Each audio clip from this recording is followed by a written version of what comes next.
superlotados, rebeliões. Nos últimos 20 anos, a população carcerária no Brasil aumentou em 4 vezes. Hoje, o Rede Cabeças debate: a privatização do sistema prisional é a solução para esse problema?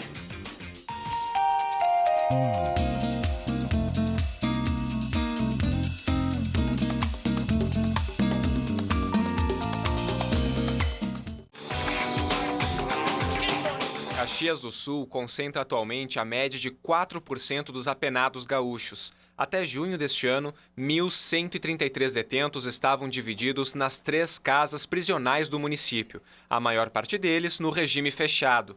Só na Penitenciária Industrial de Caxias, a mais antiga, estavam abrigados no período 463 presos, mesmo que a capacidade aproximada seja de 400. Para tentar minimizar os efeitos da lotação, a Vara de Execuções Criminais determinou a interdição da Penitenciária Industrial em novembro de 2013. Como efeito da medida, o Presídio Regional de Caxias, na localidade do Apanhador, passou a receber os presos em flagrante. Dessa forma, a casa também alcançou a lotação nunca antes registrada, de 432 detentos, e chegou a abrigar, até junho, 475. Estamos um pouquinho além da capacidade normal de engenharia, que é de 432. Com a desinterdição, há poucos dias atrás, da Penitenciária Industrial de Caxias do Sul, a Penitenciária Regional aqui do Apanhador ficou um pouco mais tranquila, porque acabou o ingresso de todos aqueles presos autuados em flagrante na comarca e também da comarca de Farroupilha. Então, realmente, a Penitenciária Regional agora, neste momento, ficou um pouco melhor de trabalho e de segurança. A interdição também foi fundamental para que as obras de melhorias nos 2 presídios fossem retomadas. No Apanhador, elas começaram em maio de 2012, mas pararam por falta de recursos. Faltou a projeção da realização da parte elétrica, que não estava projetada, então foi solicitado um aditivo. Esse aditivo já foi liberado e a empresa já deverá estar chegando com seus profissionais para realizar a execução da parte elétrica desta nossa Galeria C, que até então está interditada. Período de execução, se tudo correr bem, em torno de 15 a 25 dias. Será feita a reforma na sequência da Galeria A e a reforma dos vazados no corredor de acesso. A Penitenciária Regional de Caxias foi inaugurada em outubro de 2008 com a promessa de ser modelo na recuperação de criminosos. Mas prestes a completar 6 anos, esse objetivo nunca foi alcançado.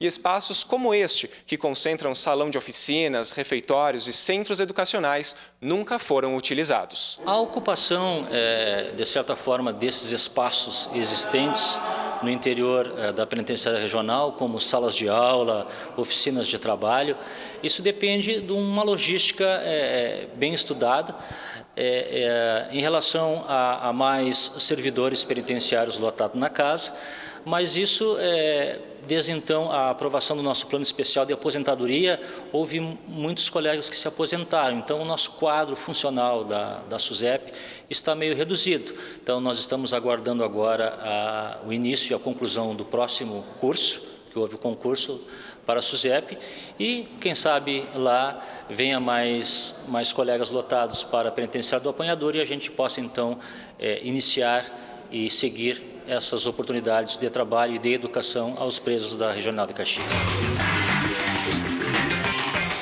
Ok, delegado Rony Everton, então a situação que nós temos e vimos aí nessa reportagem é a questão da lotação, não é uma superlotação nesses 2 presídios, e a falta de servidores penitenciários. Seria essa a nossa realidade aqui da nossa região? Sim, especificamente de Caxias, onde nós temos 3 estabelecimentos prisionais, já estivemos com um quadro bem mais caótico. A própria Michele aí, que acompanha nós há 3 anos, né, Michele, acompanhou. Nós tivemos um quadro bem mais defasado. Hoje nós temos uma carência aí de em torno de 262 vagas. Esse é o déficit de vagas em Caxias do Sul. Mas nós já tivemos a Penitenciária Industrial de Caxias do Sul com 878 presos, tá? E em um contraponto, a Penitenciária Regional com 270, com uma capacidade de 432. Então, nós temos uma deficiência muito grande aqui em Caxias em equacionar essa celeuma existente por vagas junto à penitenciária industrial e à penitenciária regional. Que modelo seria esse? É um modelo que contempla a privatização do sistema prisional ou não? Bom, aí acho que a gente tem que fazer um preâmbulo antes, né? O Conselho da Comunidade ele é atribuído na execução penal, como vindo junto com o Conselho Nacional e com o Departamento Penitenciário, como o próprio Rony levantou a questão da comunidade. Então, o Conselho da Comunidade representa a comunidade dentro do sistema. Ele está ali para atuar junto da execução da pena, vendo uma forma de fazer com que aquele que está cumprindo o seu regime, ele possa realmente retornar para a sociedade sem o preconceito de ser preso. Hoje isso acontece na nossa região? É o que acontece. Né? Hoje o preconceito não está só em ser homossexual ou em ser negro ou não. Preso também leva o preconceito, para sempre. Eu tive o privilégio de estar dentro do presídio como encarcerado. Também tive o privilégio de estar como um voluntário trabalhando. E eu vejo isso que quando se tem pessoas que te auxiliam, se torna mais fácil você tomar uma direção na tua própria vida, né? A gente está falando de vidas, de pessoas, né? Independente dos erros que cometeram ou que vão continuar cometendo, que a gente sabe que nem todos se reabilitam, né? Porque é uma postura individual de cada um. Eu convivo com pessoas que puxaram anos presa, hoje são cidadãos, pagam impostos, trabalham, porque tiveram uma correção através dessa atitude errada. Como eu conheço outros que morrem e dão continuidade nisso aí, né? Você ficou detido aqui em Caxias do Sul? Fiquei na penitenciária de Caxias do Sul. Industrial, aqui de Caxias do Sul. Em 2007 e tive uma passagem em 2011. Foram breves, não foi... Não posso, como a gente diz assim, falando na gira, né? Não posso dizer que eu sou um cadeiro velho, mas tive uma experiência e um dia lá dentro é horrível. O que seria a privatização de uma penitenciária, de um presídio? Como é que ela funciona? Já existem casos aqui no Brasil. Vamos também, ao longo do programa, falar sobre um desses casos de Minas Gerais, Ribeirão das Neves. Mas eu gostaria que o senhor explicasse para a gente, professor. Bom, assim, talvez de uma forma simples, né, e uma questão para se compreender qual seria o funcionamento. Em primeiro lugar, tomando como referência até o presídio de Ribeirão das Neves, acho que fica mais fácil até de explicar. O que aconteceu foi um consórcio penitenciário, né, algumas empresas privadas que... É uma parceria público-privada, Parceria né? público-privada que assumiram, através de uma licitação, obviamente, assumiram o projeto de construir a penitenciária. Seriam 5 pavilhões, se não me engano, de Ribeirão das Neves. Atualmente, acho que tem um pavilhão em funcionamento. Em troca disso, eles recebem um valor fixo do Estado, R$3.000 atualmente, se não me engano, é esse o acordo. Por vaga, R$3.000 por detento que está lá. E eles têm, em princípio, 2.700 de custo, para o número que saiu, seria o custo que eles têm com cada detento. E aí isso aí significa o quê? Alimentação, manter a limpeza, saúde, essas salas de aula, educação. E em troca disso, eles teriam, então, 10% de lucro. A gente vai chamar uma entrevista com a professora e doutora em comunicação Branca Solio, aqui da Universidade de Caxias do Sul, dando a sua opinião sobre a privatização do sistema prisional no Brasil. Eu acho que para analisar essa questão da privatização dos presídios, nós temos que pegar 3 eixos, me parece. Olhar para o nosso sistema de democracia representativa e não participativa, isso tem que ser avaliado, isso tem que ser pensado, porque há uma relação. Estabelecer a diferença, que nós temos a mania de misturar essas coisas, e eu venho sempre batendo nessa tecla, separar o que é Estado e o que é governo, tá? E pensar o modelo de sociedade neoliberal que nós temos. A mídia está implicada nesses 3 eixos, né? Então, veja bem assim, ó, eu vou te dar um exemplo. Há uns 3 ou 4 anos, eu já não lembro mais direito, esse assunto vinha sendo debatido, essa intenção da privatização dos presídios, e o que nós líamos na mídia? na grande mídia. Violência, revolta, presidiários se revoltando, armamento, telefone. Então, assim, a mídia tentava mostrar e efetivamente criava esse clima de caos e de violência dentro dos presídios, porque para apontando o dedo para o Estado, mostrar que ele era incompetente para gerir, para gestar, para administrar a segurança. E aí, quem é que entra? A iniciativa privada. Quero saber se vocês concordam com isso que a professora Branca colocou, de que existe uma parte da mídia, da grande mídia, que aponta esse sucateamento desse sistema prisional até como uma forma de privatização. Existe esse movimento mesmo? O que vocês percebem? Acho que não sei se existe direcionado a isso, mas se pensar por trás dos bastidores, poderia sim. Por quê? Porque no momento que se expõe mais o sistema público, penitenciário público, poderia, por outro lado, estar se justificando uma privatização dos presídios. Com certeza, isso poderia ser uma articulação, sim. A sociedade quer encarcerar. Ela Exato. quer resolver o problema daquele elemento que está traficando, daquele elemento que matou, aquele que cometeu um crime hediondo. Onde vai ser colocado? Não importa. Não importa. Como ele vai estar lá atrás, não importa. Isso é uma coisa que, quando a mídia vier com alguma notícia, vem à tona. Por isso que o presídio está a 38 quilômetros daqui. Se a gente for ver, deriva de penitenciária, né? A violência, a quantidade de pessoas. Você vai olhar um central, olha como é que é o central. Não tem condições, né? Talvez, acho que ele está para ser desativado, não sei como é que está a situação. Se você for ver a PIX, eu tive ali dentro, ele é um presídio que ele já tem uma estrutura melhor, mas se for ver em outros presídios aí pelo Brasil, as estruturas às vezes são mais inferiores, né? Você lembra de um Carandiru? Pô, olha o que era um Carandiru. A gente vai conferir o clipe do Mano Natu para a periferia, é isso? Isso aí. A gente já volta.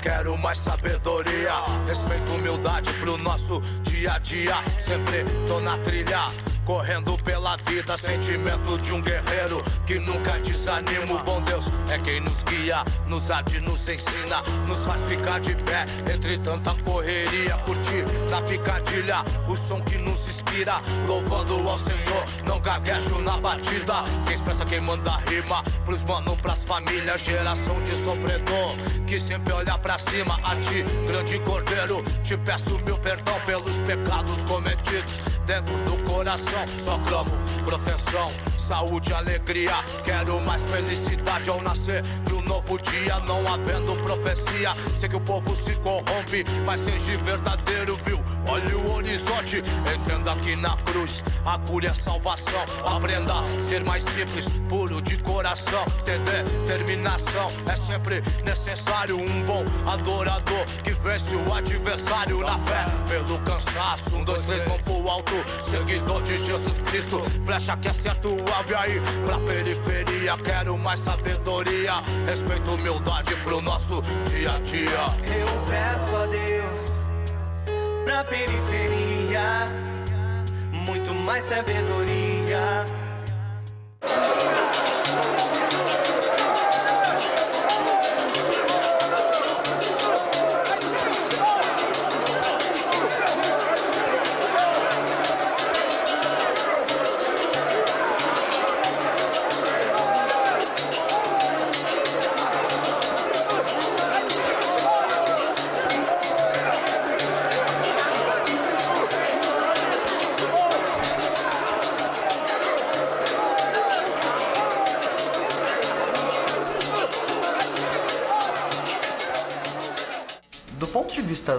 da Constituição Federal, a privatização dos presídios ela é uma excrescência, ela é completamente inconstitucional. Acontece que o que tem impulsionado isso, obviamente, é um argumento político e muito bem construído. Primeiro, se sucateou o sistema penitenciário durante muito tempo, como foi feito durante todo esse período de privatizações, então todos esses serviços públicos essenciais foram sendo sucateados de uma forma deliberada, para que então se atingisse aí uma argumentação que justificasse que esses serviços fossem então entregues à iniciativa privada. As prisões privadas como uma espécie de experimento modelar e uma espécie de ponta de vanguarda, né, do Estado neoliberal. Se trata de criar uma nova área de negócios e estender a lógica empresarial para o âmago, né, de uma função do Estado moderno.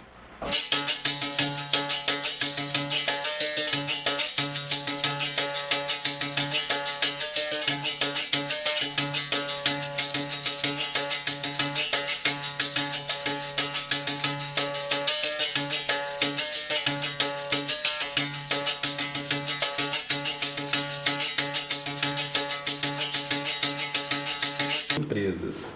4 empresas têm experiência de muito tempo em concessões públicas, né?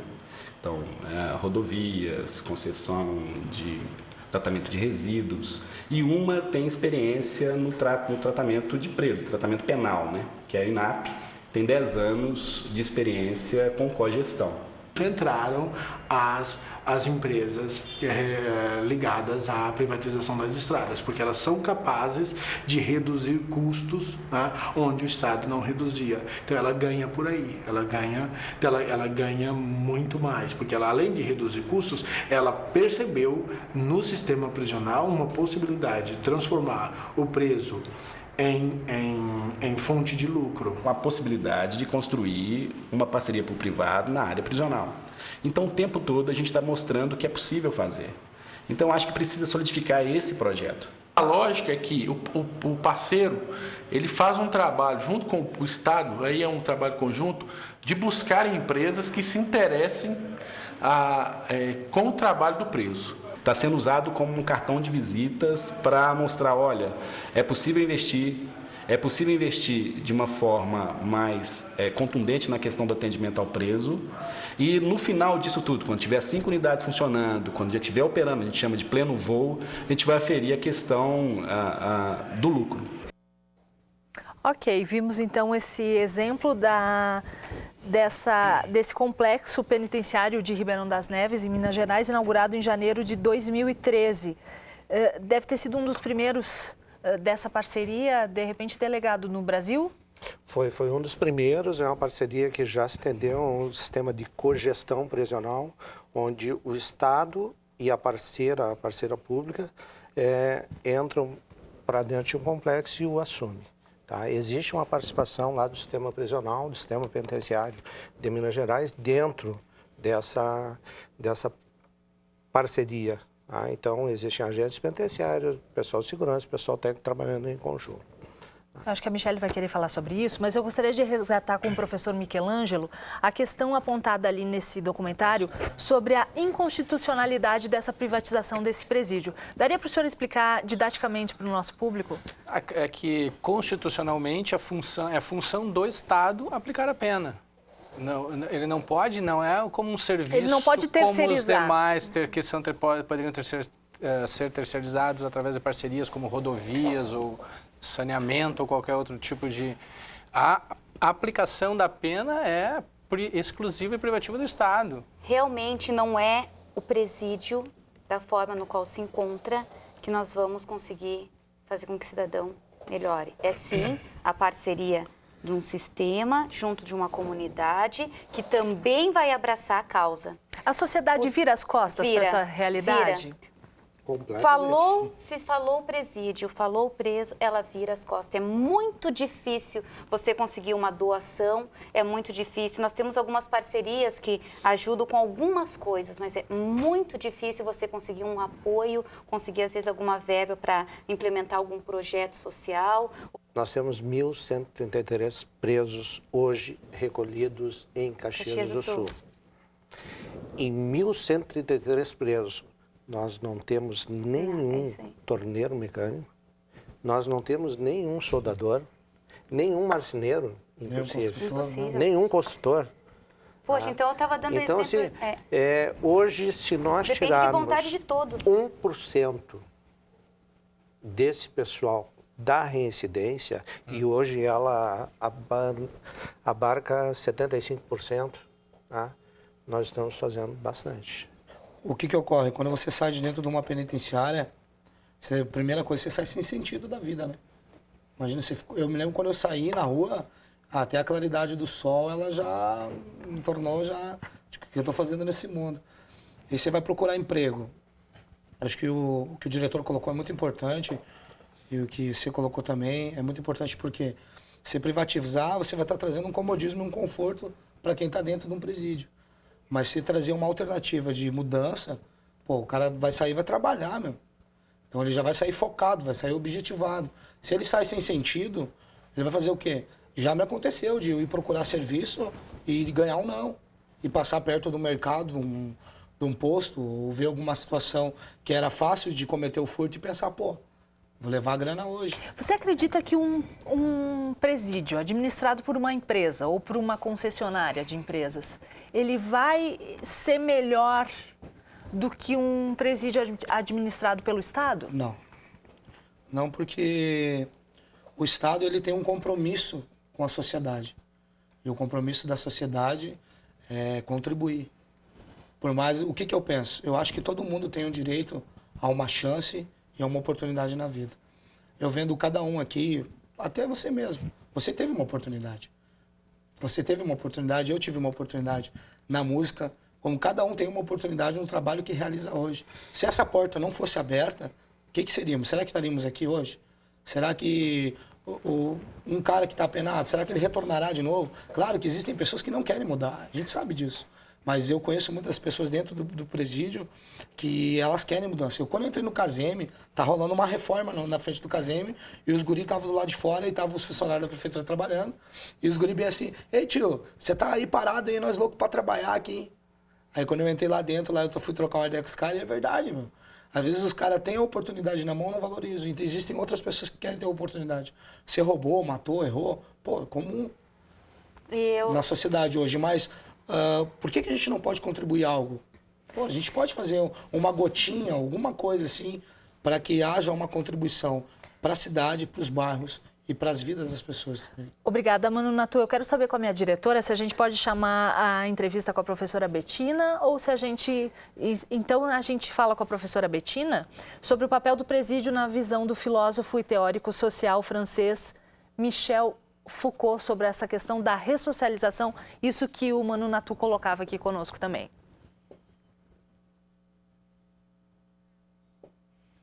Não deu? Então a gente vai de discussão por aqui. Estamos finalizando já o programa. Pode ser, Michele, por gentileza? Então, finalizando, só concluindo o raciocínio de antes, dando o exemplo aí do Madre Pelletier. Então, as meninas hoje, elas cumprem a pena. Quando elas vêm para o semiaberto, elas já conseguiram um pavilhão, que lá elas também estão com maquinário e elas continuam trabalhando. Elas não precisam ir atrás do emprego, porque elas continuam trabalhando lá. Até terminar a pena e podem até virarem uma sociedade ali. Por que aqui em Caxias, eu sou uma pessoa que por diversas vezes tentei já fazer esse contato com algumas empresas, por que aqui em Caxias, que é um polo industrial, onde todos usam uniformes, por que aqui a gente não pode estar colocando um maquinário dentro da penitenciária de costuras retas e não estão podendo fazer os uniformes? O jaleco e várias outras coisas. Por que a gente não pode estar proporcionando isso aqui? O Estado está tentando manter muito mais além, se for para ver por obrigação, do que o Estado deveria manter. Mas é uma luta para conseguir manter o sistema, é uma luta... Hoje, todos que estão entrando dentro da SUSEP estão vindo com um outro pensamento muito diferenciado de que há muito tempo atrás. Eles já pensam nos direitos humanos. Hoje, dentro do sistema, os agentes já cumprimentam o próprio reeducando. Hoje é uma outra integração. O próprio reeducando está querendo cumprir a sua pena na paz. Ok. Gente, eu agradeço muito pela participação da Michele, do professor Michelangelo, Mano Natu, delegado Rony Everton também. Com certeza, o Rede de Olhares sobre essa questão do sistema prisional e da privatização vai encerrando por aqui, mas o assunto não se esgota. Quem sabe a gente possa voltar aí e debater sobre isso, para que a sociedade também possa entender um pouco mais sobre toda essa realidade também. Nós somos parceiros para esse tipo de discussão, acho que acredito todos, porque assim, sem a discussão, sem a celeuma e sem as alternativas, nós não vamos chegar a lugar nenhum.